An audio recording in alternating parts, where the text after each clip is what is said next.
आज मैं आपके साथ एक ऐसा ऑप्शन सेलिंग सेटअप शेयर कर रहा हूं जिसमें पूरे दिन में सिर्फ एक बार एग्जैक्टली 3:15 PM पर आपको स्क्रीन पर आना होता है। पूरे महीने में सिर्फ 2 ट्रेड्स 5% पर मंथ का एवरेज रिटर्न ये सेटअप देता है और अप्रोच कंप्लीटली हेज और पोजिशनल होती है। तो आगे बढ़ने से पहले सबसे पहले इसके डेटा पर नजर डाल लेते हैं कि किस तरीके से ट्रेड बाय ट्रेड इस सेटअप ने पास्ट में परफॉर्म किया है और क्या इसका क्वार्टर वाइज डेटा रहा है। This is for educational and learning purpose. Trade by trade एक एक ट्रेड मैं यहां पर आपके लिए लेकर के आया हूं। अगर क्वार्टर वाइज इसकी बात करें तो इसने बहुत अच्छा हिस्टोरिकल बिहेवियर हमें पास्ट में दिखाया है और अगर हिस्टोरिकल बिहेवियर की बात करूं तो यहां पर एवरी क्वार्टर इसने मुझे कितने पॉइंट्स इन निफ्टी मुझे दिए हैं, उसमें कितनी ट्रेड्स रही हैं, कितने एक्सपेंसेस आए हैं, फाइनल पॉइंट्स क्या रहे हैं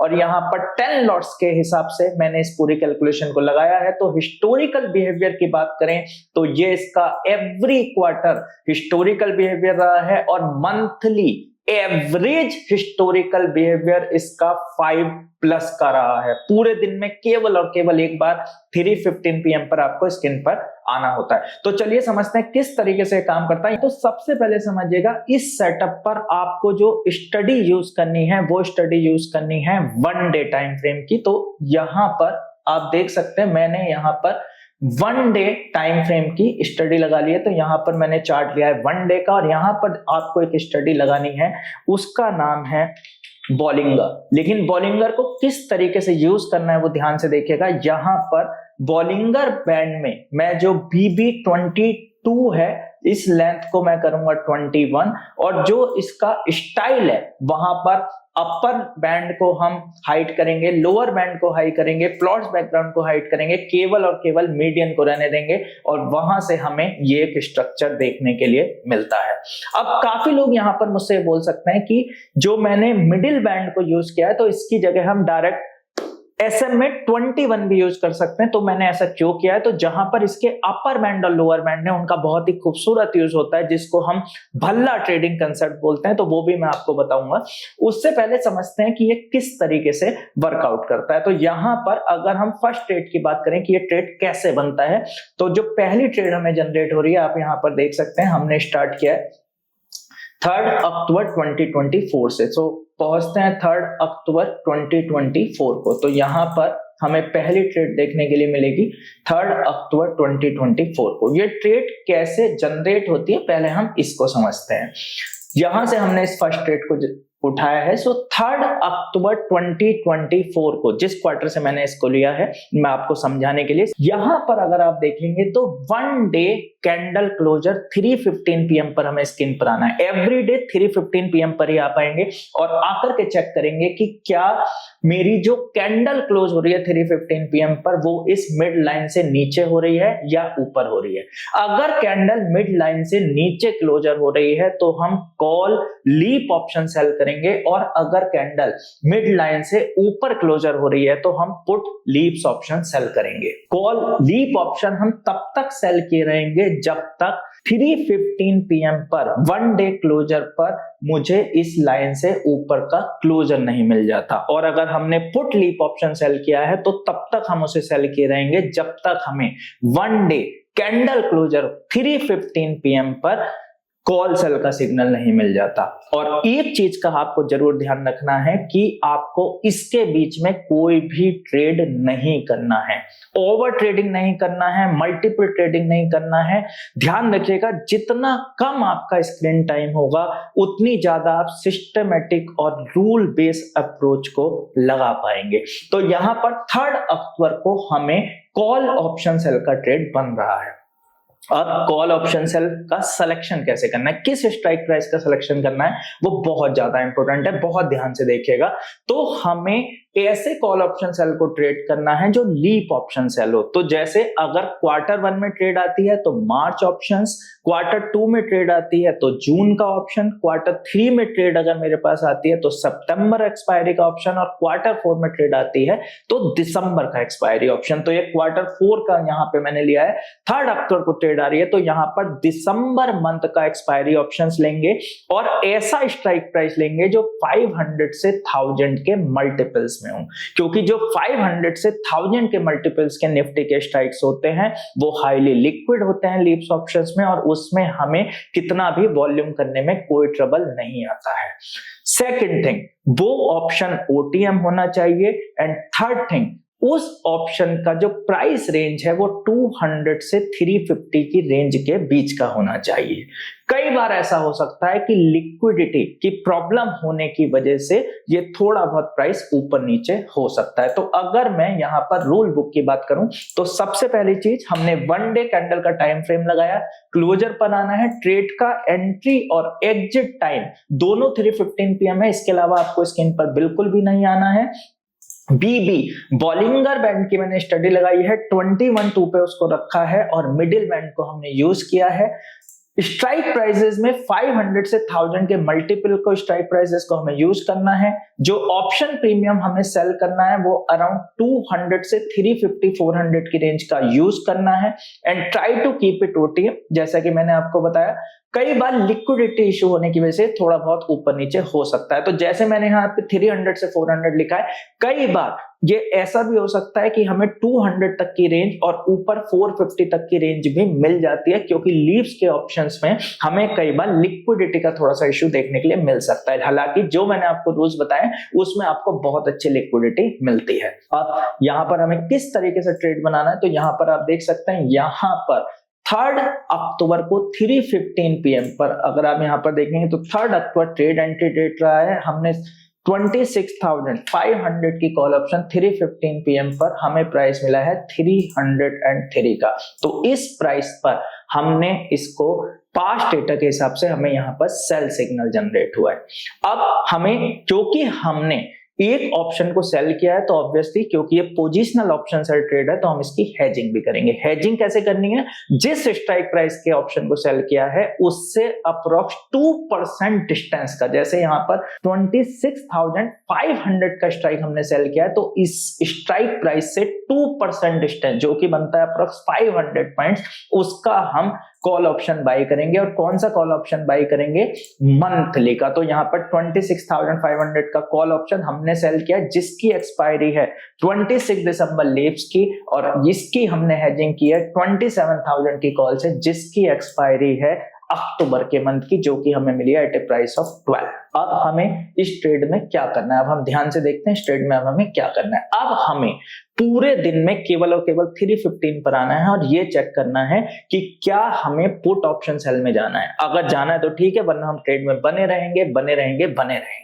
और अगर कोई भी न्यूज या इवेंट होती है तो ऑब्वियसली उस समय हमारा नो ट्रेड जोन होता है। तो आप देख सकते हैं यहाँ पर जो 3 अक्टूबर को हमने कॉल ऑप्शन सेल किया है, अब हम 4 अक्टूबर को आएंगे, ट्रेड ऑन है। यहाँ पर 7 अक्टूबर को भी ऑन है, 8 अक्टूबर को भी ऑन है, 9 को भी ऑन है, 10 को भी ऑन है, 11, 12, 15, 16, 19, 20। तो आप देख सकते हैं यहाँ पर पूरा अक्टूबर खत्म हो गया है और मुझे कोई भी ट्रेड जनरेट नहीं हुई। जितनी कम आप ट्रेड करते हैं उतना आपके लिए अच्छा होता है। और यहां पर समझिएगा मोस्ट इंपोर्टेंट होता है process, PROCESS। Process is the most brutal weapon on this earth. और मैं हमेशा आपसे फोकस यही करवाता हूं कि जितना आप प्रोसेस को फॉलो करेंगे, जितना आप rule based discipline systematic approach को करेंगे, उतना ही ज्यादा आप मिनिमम ड्रॉडाउन के साथ बहुत अच्छे डेस्टिनेशन को अचीव कर पाएंगे। तो कई बार हमें यहाँ पर खुजली ट्रेडिंग होने लगती है, हमें लगता है कि यार कोई ट्रेड ही नहीं आ रही है, लगातार 10 दिन 20 दिन, कई बार आपको 1-1 2-2 महीने हो जाएंगे इसमें और ट्रेड ही जनरेट नहीं होगी। लेकिन ध्यान रखिएगा कि the less time you spend on the screen, the more advantage you get on the screen. तो जितना स्क्रीन टाइम आपका कम होगा उतना अच्छा आपको एडवांटेज मिलेगा। तो यहाँ पर मैं हमेशा एडवाइस करता हूं कि जब भी आप किसी सेटअप पर काम कर रहे हैं तो मल्टीपल सेटअप्स पर काम करें, जिससे मिनिमम ड्रॉडाउन के साथ आप एक स्मूथन जर्नी को अचीव कर सके। तो यहाँ पर आप देख सकते हैं ट्रेड ऑन है, ट्रेड ऑन है, ट्रेड ऑन है, ट्रेड ऑन है, ट्रेड ऑन है, और देखिए कितने खूबसूरत तरीके से ये ट्रेड सीधा 25 नवंबर को चेंज हुई है, जो ट्रेड आई थी 3 अक्टूबर को। मतलब इस ट्रेड की लाइफ अगर आप देखेंगे तो अराउंड अक्टूबर और नवंबर, ऑलमोस्ट 2 महीने, अप्रोक्स 2 मंथ्स की लाइफ इस ट्रेड की रही है। अब एक चीज का आपको यहां पर ध्यान रखना है कि ऑब्वियसली क्योंकि हम यहां पर मंथली से हेज कर रहे हैं, तो 18th तारीख को, एवरी मंथ की 18 तारीख को हमें जो मंथली हेज है उसको रोल ओवर करना होगा। तो आप देख सकते हैं जो हमारा अगला रूल था वो मैंने आपको बताया, buy monthly hedge from Nifty approx 2% away from selling strike, not red zone, और रोल ओवर आप करेंगे 18th of the month for hedging. क्योंकि ऑब्वियसली अगर हॉलीडे है तो 1 डे पहले करेंगे, क्योंकि हम मंथली से यहां पर हेज कर रहे हैं तो हमें रोल ओवर करना होगा। तो यहां पर आप देख सकते हैं आर मींस रोल ओवर, तो यहां पर ये सारा रोल ओवर हुआ है। तो यहां पर हमने रोल ओवर कर दिया 18 अक्टूबर को। इस कॉल को करके हमने दूसरी कॉल 27,000 कॉल की, आप देख सकते हैं हमने नवंबर मंथ की एक्सपायरी की यहां पर खरीद लिया, और इस तरीके से हम ट्रेड पर चलते रहेंगे। और जो नेक्स्ट ट्रेड हमारी फिर चेंज हो रही है वो हो रही है 25 नवंबर को। 25 नवंबर को हमने पुट ऑप्शन सेल कर दिया है रूल के हिसाब से, और इसी हिसाब से आप इसको लगातार ट्रेड बनाते चले जाएंगे। तो अगर आप देखेंगे इस तरीके से अगर हम ट्रेड को करते चले जाते हैं तो पूरे महीने में केवल और केवल 1 या 2 ट्रेड्स हमें मिलती हैं, और बहुत ही खूबसूरत तरीके से। अगर मैं एवरेज की बात करूं तो अप्रोक्स 2 ट्रेड्स हमें पर मंथ इस सिस्टम में मिलती हैं। और क्वार्टर वाइज अगर आप देखेंगे तो इस समय 10 का लॉट साइज था, तो मैंने 10 के लॉट साइज से यहां से मैंने 65 से कंपैरिजन किया है, क्योंकि अब 65 का लॉट साइज हो चुका है। क्वार्टर वाइज इसका बहुत ही अच्छा हिस्टोरिकल बिहेवियर रहा है, मंथली हिस्टोरिकल बिहेवियर बहुत अच्छा रहा है। और ये इसका पूरा रूल बुक मैंने आपको बताया। अगर न्यू ट्रेड्स आती है तो ऑब्वियसली 15 के बाद आती है, तो बेटर है कि आप हेजिंग, क्योंकि 18 को हेजिंग रोल ओवर होती है, और अगर 15 के बाद न्यू सिग्नल आता है, न्यू ट्रेड आती है, तो बेटर हम हेजिंग अगले महीने से बताएं। ये मैं ऑलरेडी आपको बता चुका हूं कि जनवरी मंथ में आपको मार्च मंथ का प्रोडक्ट लेना है ऑब्वियसली, और फरवरी मंथ में भी मार्च का लेना है। लेकिन अगर ट्रेड 15 से 20 फरवरी के बाद आती है तो बेटर है कि हम उसको सीधा जून मंथ में लेकर के जाएं। तो इस तरीके से अगर आप इसको काम करते हैं तो बहुत ही खूबसूरत तरीके से मिनिमम ट्रेड्स के साथ हम अपने आउटपुट्स को अचीव कर सकते हैं। यहां पर मैं आपसे बार बार बोलता हूं, कई बार क्या होता है कि 1-2 ट्रेड्स आपको back to back stop losses मिल जाते हैं तो आप बहुत ज्यादा डर जाते हैं, और कई बार आपको बैक टू बैक टारगेट्स मिल जाते हैं तो आप बहुत ज्यादा प्रभावित हो जाते हैं। तो आपको ऐसा कभी नहीं होना है, आपको emotionless trade like a monk, trade like a Robert करना है। अगर ऑटोमेशन का यूज करना चाहे मल्टीपल्स पर तो आप यूज कर सकते हैं, और एक ट्रेड का आपको जरूर ध्यान रखना है। कई बार आपको ऐसी चीज देखने मिलेगी, जैसे आप यहाँ पर देख सकते हैं, आपको मल्टीपल एसएस देखने के लिए मिल जाते हैं। जैसे यहाँ पर देखेगा, यहाँ पर मल्टीपल स्टॉप लॉसेज हमें देखने के लिए मिल रहे हैं, कई बार हमें मल्टीपल टारगेट्स। सो अगर आप इस जर्नी को भी मिनिमम ड्रॉडाउन के साथ अचीव करना चाहते हैं तो मेरी रिकमेंडेशन हमेशा ये होती है कि आप मल्टीपल सेटअप्स को यूज कीजिएगा। मल्टीपल सेटअप्स को यूज करने से कई बार ऐसा होता है कि आपको किसी एक सेटअप पर ड्रॉडाउन आ रहा होता है तो दूसरा सेटअप आपको उस समय बचा रहा होता है। हालांकि अगर आप किसी सिंगल सेटअप पर भी चलते हैं और पूरे साल same discipline, same volume, same consistency को फॉलो करते जाते हैं तो ऑब्वियसली आपका डेस्टिनेशन बहुत ही फ्रूटफुल होता है। बट एडवाइस यही होती है कि हम मल्टीपल जगह चलें, never put your egg in one basket, multiple setups पर काम करें जिससे आपको अच्छा डेस्टिनेशन अचीव हो सके। So the name of this setup is Golden Goose Setup और Leaps। Leaps ऑप्शंस पर आप इसमें काम करते हैं, और Golden Goose Setup एक ऐसा सेटअप जो हिस्टोरिकल बिहेवियर के हिसाब से मैंने आपको पूरा दिखाया, और उसने किस तरीके से अपना हिस्टोरिकल बिहेवियर पास्ट में दिखाया है, और कैसे मिनिमम स्क्रीन टाइम के साथ आप उस पर मैक्सिमम आउटपुट अचीव कर पाते हैं। प्रोसेस को बस आप फॉलो कीजिएगा, डिसिप्लिन को आप फॉलो कीजिएगा एंड सी द रिजल्ट्स। कभी भी single trade, single result, single stop losses, 2-3 stop losses back to back और टारगेट्स, उन पर फोकस नहीं करना है। हमेशा ओवरऑल रिजल्ट्स पर हमें फोकस करना है। और सबसे अच्छी बात है, पैसिव अपॉर्चुनिटीज जो हमें देखने के लिए मिलती हैं, ये ऑप्शन सेल के सेटअप्स हैं जो सिस्टमेटिक रूल बेस हैं, और ऑप्शन सेल करने के लिए आपको आपके म्यूचुअल फंड्स, आपको आपके स्टॉक्स, उनके अगेंस्ट कई बार मार्जिन मिल जाता है जिनको आप यूटिलाइज कर सकते हैं। सो आई होप आपको पूरा सिस्टम, पूरा सेटअप समझ में आया है। अब यहां पर सवाल आता है जो मैंने आपको बताया है कि आपने बॉलिंगर बैंड और उसके अपर और लोअर बैंड को डाउन क्यों किया और मिडिल से काम क्यों किया, तो यहां पर एक कंसेप्ट आता है Bhalla trading concept. Bhalla trading concept एक ऐसा कंसेप्ट है जिसमें अपर बैंड और लोअर बैंड का और हायर लेवल पर यूज किया जा सकता है, और जिससे इसके डेस्टिनेशन को और ज्यादा खूबसूरत बनाया जा सकता है। वो मैं आपके साथ आने वाले कंटेंट में शेयर करूं। सो आई होप ये पूरा कंटेंट आपको बहुत पसंद आया होगा। ज्यादा से ज्यादा लाइक कीजिए, सब्सक्राइब कीजिए इस यूनिवर्स के साथ, जिससे ज्यादा से ज्यादा मैक्सिमम लोग इसका एडवांटेज ले सकें। अगर आपके भी कोई फेवरेट ट्रेडर हैं जिन्हें आप बाजार के माहिर पर देखना चाहते हैं तो हमें कमेंट बॉक्स में ज़रूर बताएं, हम उन्हें इनवाइट करेंगे। और हाँ, अगर आप एक ट्रेडर हैं और अपनी जर्नी बाजार के माहिर पर शेयर करना चाहते हैं तो डिस्क्रिप्शन में दिए फॉर्म को ज़रूर भरें। ऐसे ही और वीडियोस देखने के लिए चैनल को सब्सक्राइब करें और बेल आइकॉन भी प्रेस कर दें।